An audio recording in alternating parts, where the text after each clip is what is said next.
Bonjour. Là, toutes les piqûres sont terminées. J'ai utilisé un crayon qui disparaît à la chaleur. Ce genre de crayon-là, ça va super bien. La preuve, celui-là, le deuxième a passé au repassage, il n'y a plus rien qui paraît.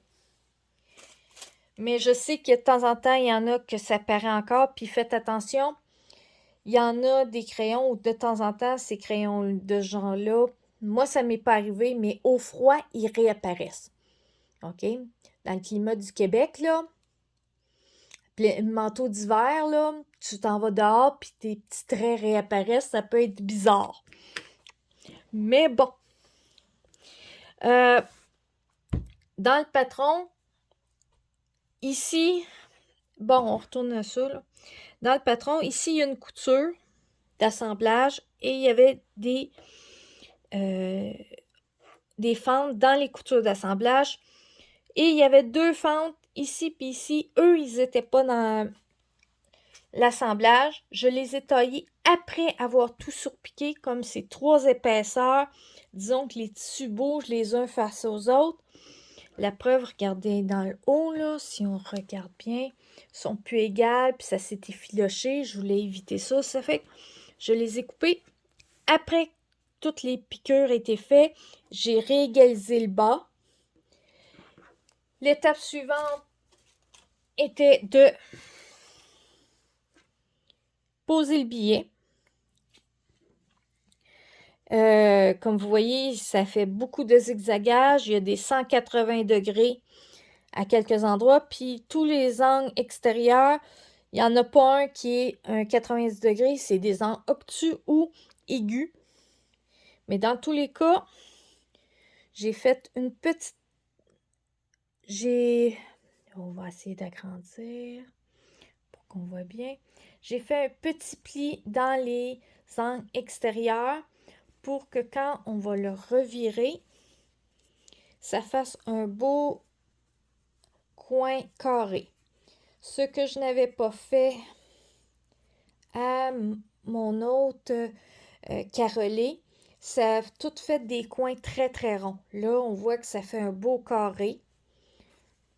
Les 180, par exemple, j'ai utilisé la même technique que à mon corset en carrelé. J'ai cousu où il y a la fente, la fin de la fente, j'ai cousu plus l'épaisseur de la couture, plus loin. Après ça, j'ai tourné de 90 degrés, fait deux fois la largeur de la couture et tourné de 90 degrés pour que ça fasse un beau carré en haut. Je ne sais pas si on le voit bien.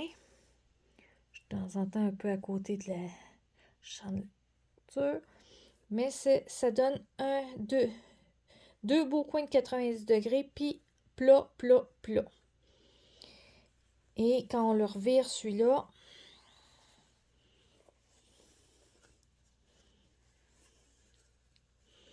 ça va faire quand même des plis. Si on regarde bien, les angles de 80, les angles extérieurs font des beaux coins. Celui-là, ça laisse quand même deux plis. Ça laisse deux plis aux deux coins que j'ai tournés. Mais d'une manière ou d'une autre, quand il va être sur moi, c'est au niveau des hanches, c'est que ça ouvre au niveau des hanches. Et ça va être. Ça paraît bien. C'est ce que j'ai fait à l'autre et je trouvais ça très beau. Quand même. Bon. Ça fait que. Étape suivante. Après ça, ça sera coudre à la main cette partie-là, le virer pour faire les coutures à la main. Comme ça. Pour pas que ça paraisse de l'autre côté. Pour pas qu'il y ait de couture apparente sur le dessus, qu'il y ait juste une belle petite bordure blanche. Et bon, je commence à être très fière de mon travail.